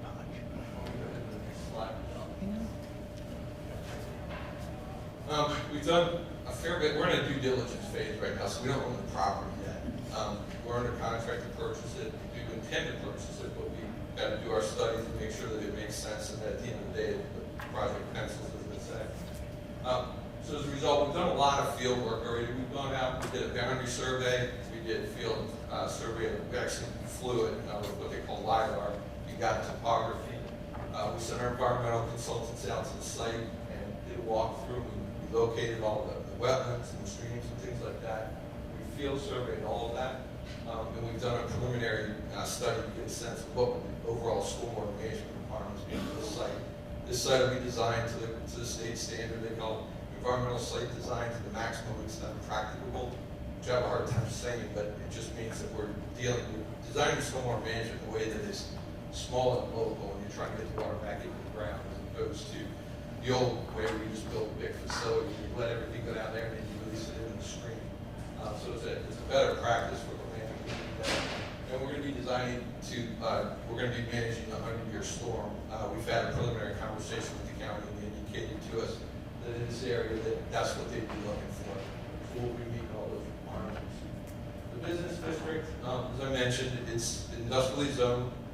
We don't typically refer to our projects as industrial. Our buildings are not big, giant buildings, 500,000 square feet, 1 million square feet, that you might see for an Amazon distribution center or something like that. These buildings tend to be smaller in size, they're about 40 to 50,000 square feet.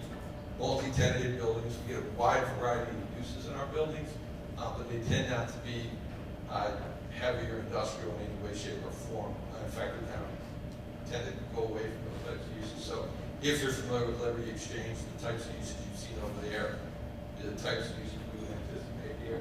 We got a couple of images of these are what flex buildings looks like on the front. You know, it's a one-story building on the front. It looks like an office building, a one-story office building.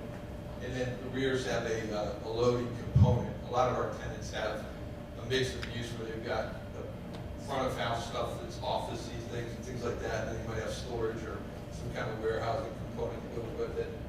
So they have rear access. And this is a couple photographs from a couple of our sites where we take our best efforts to provide a screening along the edges of those. Along the shore, these won't really be visible from the residential community anyway, because they're going to be buffered by the residential that would be developed as part of this site. And then we just always try to make sure that we've got amenities for our tenants, we call clients in our parks. So we always make sure that there's sidewalks both sides of the road. We have some kind of pavilions and things like that, with people a place to have the opportunity to go out, eat their lunch and things like that. It just gives a park-like quality to the development. It's really something that's really important to us. People spend more time in the business park, right, when they work there than they probably do at their house a lot of the time, so we try to make it feel good as we can. The residential district north, as I mentioned, these are going to be 1 acre lots. It's going to front up Bennett Road, but the direct access will be coming from the individual houses and be via a shared driveway that then takes one single access point out to Bennett Road.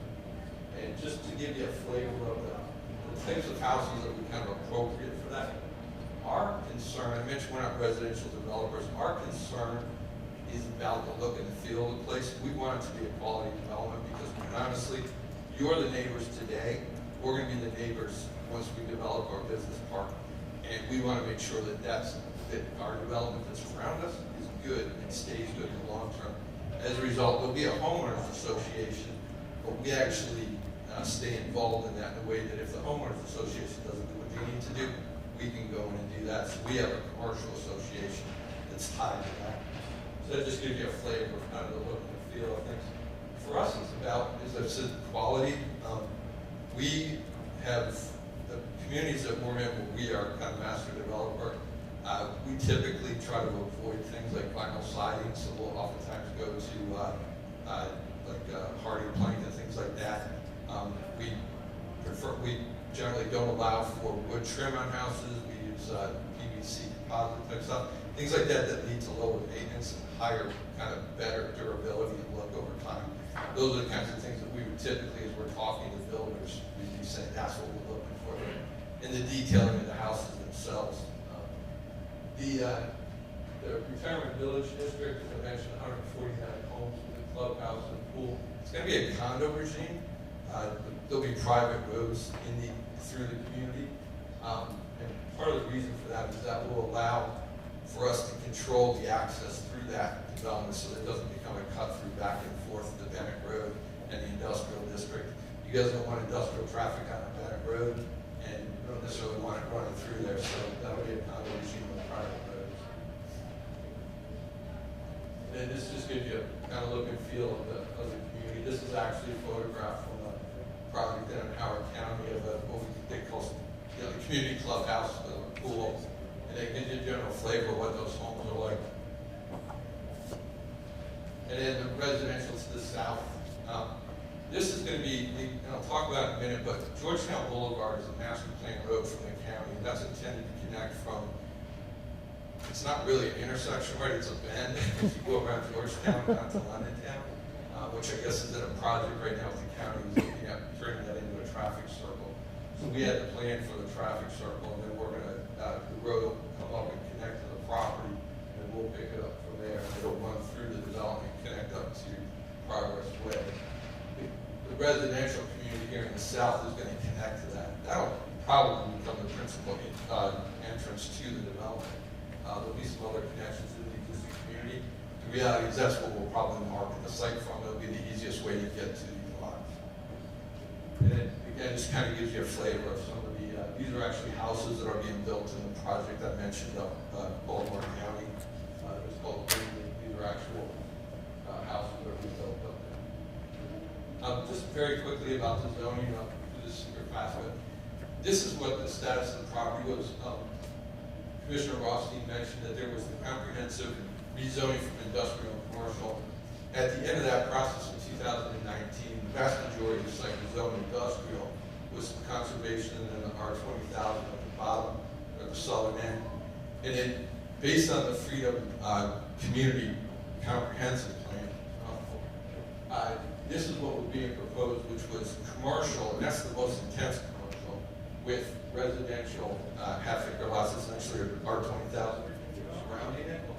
The property owner, they actually requested that they put in a petition that rather than C3, they wanted C2, which is medium density residential.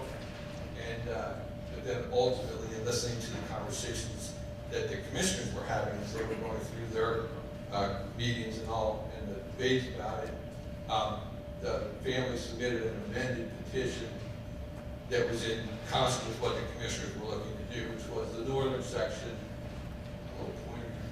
the northern section here is the R40 zone, and then the R20 zone going around into the industrial, and that's what's approved, and that's what we're designing. So this is just a summary. We can jump through that. It talks a little bit about the density. Kind of at the end of the day, it's the densities in the various areas are 1 unit per acre, and that's what we're designing to. In the middle section there, you're allowed up to 3.5 units per acre. We're at about 2.5 units per acre. And the southern section, you'd be allowed up to 2 units per acre. We're at 1.7 units per acre. So it gives you a sense of kind of utilization of the land. And then I already talked about the access to the kind of the northern two districts, residential in nature, will be the access out of Bennett Road, and then 2 additional access points, one bringing you over to Georgetown Extension, and one bringing you over to Progress Way.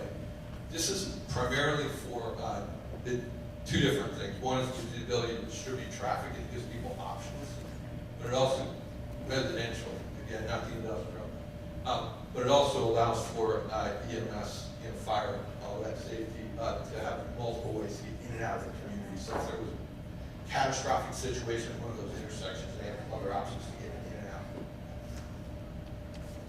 The business district is going to be accessed, as I already mentioned, Georgetown Boulevard is planned to come up through and connect Progress Way.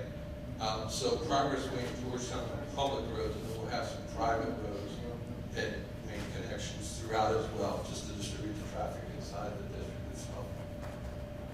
And then to the south, there's 3 connection points into the existing community. And so the intent would be to make those connections and then have the connection going out to Georgetown. Again, as I mentioned, that's probably going to be the principal way that people come and go because it's going to be the easiest way to get to these houses. And then the Georgetown extension, this just really shows you, this is the traffic circle I was talking about that the county's working on designing this here. And the county has a plan to extend the road to here, and then this portion will run through the site, so ultimately it'll connect up through. That'll give people the ability to get to the commercial areas that are at 26 and 32 without having to get onto 32, without having to get onto 26. That's what we got. So happy to take whatever questions you might have. Sure. Hey, Tom. Maybe you explain if I missed it, I apologize. Sure. With the commercial spaces, you said it was 40,000 to 50,000 square foot unit. If those units are unoccupied, are you able to quickly erect walls and make them 5,000 square foot spaces? Depends on what's needed, or they're always going to be that? Yes. So the question was we call them different names. I'm going to refer to them as flex buildings. You guys prefer to call them R&D buildings. But flex comes from flexible. So the answer to the question was, if they're 30 to 40 or 50,000 square feet, can you make them smaller than that? Yes, they're multi-tenanted buildings, and typically we have dividing walls, and they can break them into as little as just under 3,000 square feet, as big as an entire building. And we have all of those. And a quick question for the commissioner. If this all aligns, what kind of revenue do you expect, from the commercial space? I can actually answer that. Yeah, go ahead. Okay. So the value of that part of the development is about $50 million. Now that works out to, when you look at all the different things, it's kind of about $5 million in value for the county. So it's significant, but you can decide if it's a big number or not, but it's a significant number. I'm sorry. Oh, yes. Just wondering what types of green technology and incorporating into that, since this would be a great time. It's a good. Solar roofs and maybe geothermal or recycling your water. Sure. It's a good question, very relevant questions also.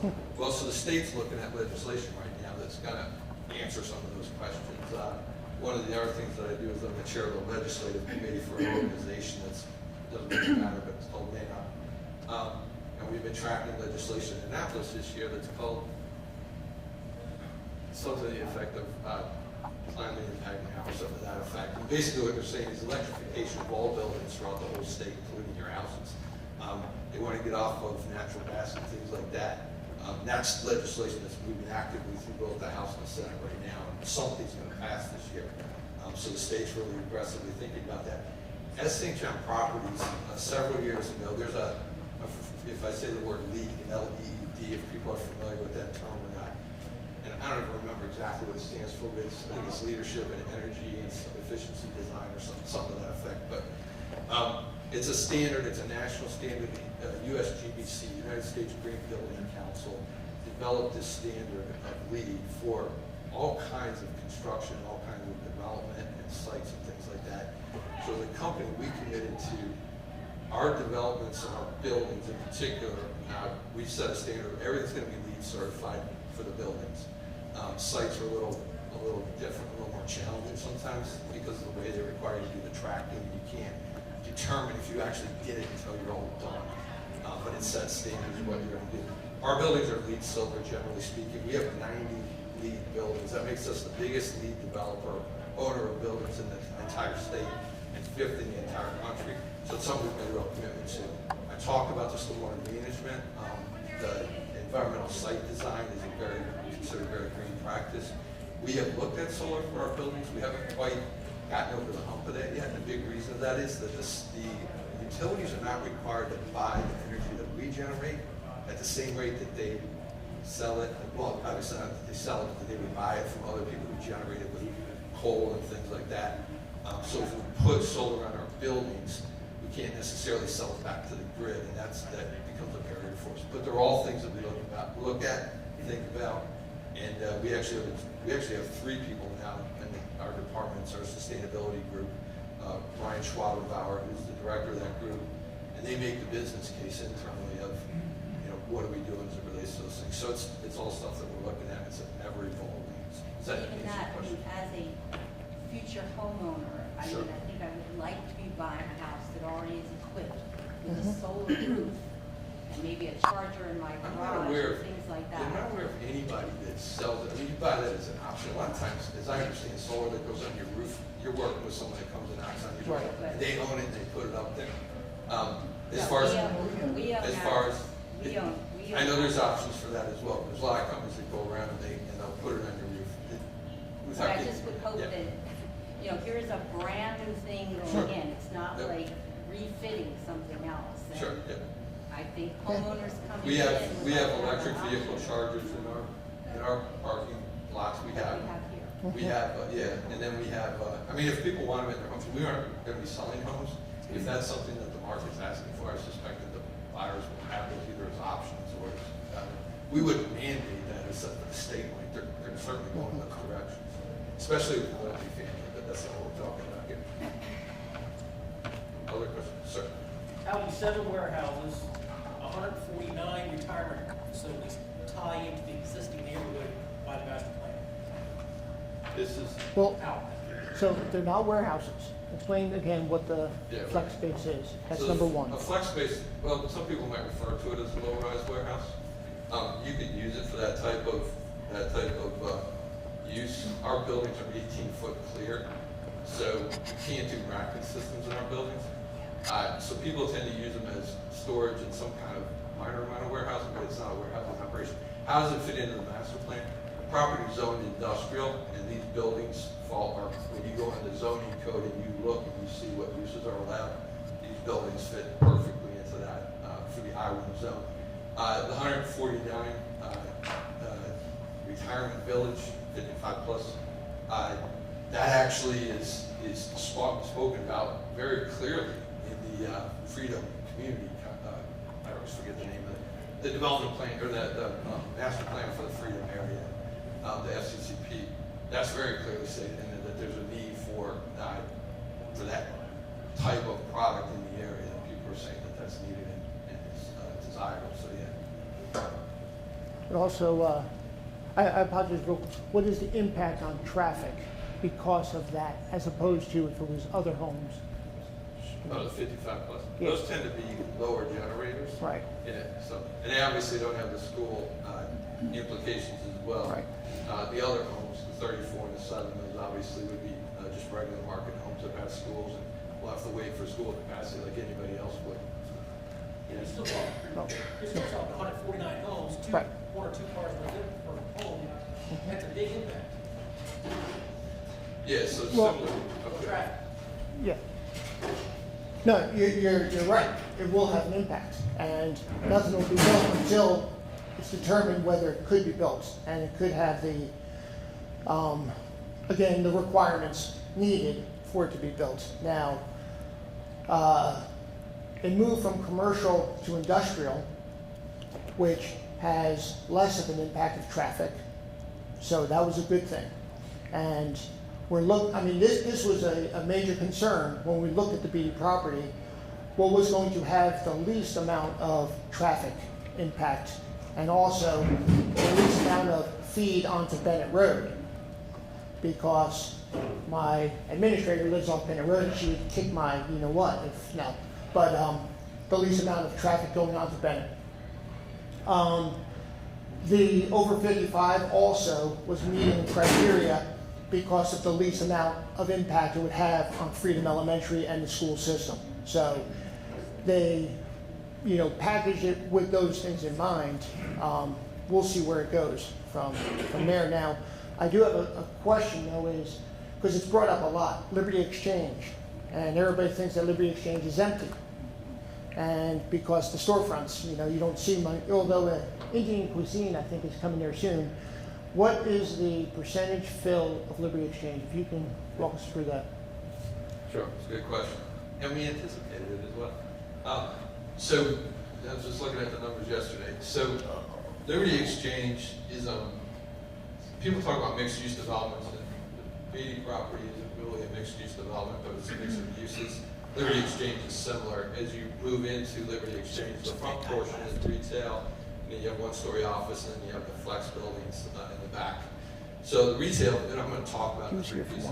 The retail buildings are, correct me if I get this wrong, we're at 80%, okay, 80% leased, and we've got market rate or better rents coming out of that park, so it's doing exactly what we wanted to do. The office buildings are 100% leased, and those are at or better than market rate rents. And then the flex buildings in the back, we were at 90%. We had 2 buildings, and we were at 90%. Our rule of thumb is if we have a building that's half leased, we're what we call spec builders or speculative builders. We don't have to have a tenant to build a building. We feel like we know markets well enough. We go in and we invest early, and then we've got the opportunity for someone to come and we bring people to buildings and things like that. We were at 90% leased, and with the new building that we recently finished, we're at 78% leased now. And again, market rent's exactly where we want them to be. So that project has been a good project for us. But we have gotten that concern from people that, especially the front there's some pad sites that are planted at the front there. Originally we thought it'd be a bank and a C-store with gas and a restaurant or something like that. Pad sites are kind of what they are when you get to that point of the market. Somebody comes along and says, I don't want this, I want that. So the front of it's not fully developed yet. But the buildings that are there are doing exactly what we wanted to do. We're very happy with that project. Any other questions about that? Someone over here. Go ahead. Sir. Obviously, with the work Live and Play in Carroll County, Commissioner, if this were to come to fruition, can we talk about what we would do to attract businesses to this potential location here? And what kind of help you need from the leaders within the community, sir? Yeah, so I appreciate Chamber of Commerce, always helps. The Chamber of Commerce here in Carroll County, I think, has about 600, give or take, that are part of the Chamber. I participate in what's called the Economic Alliance of Greater Baltimore, which brings together the surrounding jurisdictions and Carroll County to talk about the value of Carroll County and the opportunities of Carroll County. We are limited in space. We are limited in industrial growth. So this is a targeted opportunity to bring folks in to give us, that $5 million, revenue. We are very good at manufacturing. We are very good with our workforce. We have a 3% unemployment rate here in Carroll County, which is almost zero, considering. So promoting that, knowing that we have such a strong workforce, knowing that we have a workforce development corporation that has a really good reputation, are all pieces of getting Carroll County filled the way we want it to be filled. Like I said, nobody knows it better than Carroll Countyans. We do not want to overfill. We don't want to get to a point where we're one of those other towns west, okay? And we've heard that enough times, but we want to fill it correctly. This may be the property to do it. Same thing with the Zabel property. We'll see where it goes. But again, the intent was for the developer to come in front of you to feed him the questions. I expect there'll be more tonight as well, so he can then be prepared as he can be before he starts going through the steps. So I really do appreciate it. Yes, ma'am. Yeah, my question before was, again, with the Liberty Exchange and being empty looking for a while. So how long are you expecting these to fill up? Because Liberty Exchange, I know you're excited about how full it is, but it's been years waiting for it. Yeah, we knew when we came. So the question was, how long do we think it'll take for this to build out and fill up? We'll say it's better situated than Liberty Exchange, being closer to 26 and 32. When we did Liberty Exchange, we knew that site was going to be a slow build up to the solar market. We know that. So the absorption rate is slower. We think it's probably maybe 7 to 10 years, something like that, as far as build out. And we're just talking about for the industrial zone portion of the property, so something like that. So, and like I said, we build speculatively, we know, but we also don't build foolishly. We put a building up and we work hard to bring the businesses and things like that. Years ago when we were starting Liberty Exchange, the comment that was made to us was that county knew that if we were here doing what we do, that we would actively bring businesses, whereas a lot of times economic development is out kind of looking to bring businesses. It's just the way that we do things. So that's kind of what we're thinking, is somewhere in that kind of range. Thank you. Okay, thanks, Don. What other general questions may you have? Yes, ma'am. I'm wondering with 32 million, the people who didn't get paid rent for a year because of COVID, are we gonna get our money? Every time I call, they always tell me they're sorry. Well, let me tell you, I'm pretty damn sorry myself. Understood. So the rent assistance program comes under somebody, let her talk, and then probably connect with her if you haven't already. I've talked to you, and I always get the same answer, no money. So let's do a one-on-one right afterwards, and we'll follow up with that specifically. But I know there is money because I've heard the situation, not just the rentee, but also the renter. So, and I know there's money allocated and programs. Let's follow up right afterwards. So, what else? Yes, sir. Sir, what's the status of removing the decommissioned classification on some of the trails along Liberty Reservoir? Because they are decommissioned, Okay. we're precluded from using them for hiking or biking. Yep. And I got it. and they're just it just seems almost arbitrary that Liberty Reservoir is the only reservoir, to my knowledge, that has decommissioned trails out of all the reservoirs in the state. And just a few, but not all of them. And they're still used by hunters, but a hiker can't use them. Correct. And we're just wondering, sir, what the status of that was. So the question has to do with the trails on Liberty Reservoir.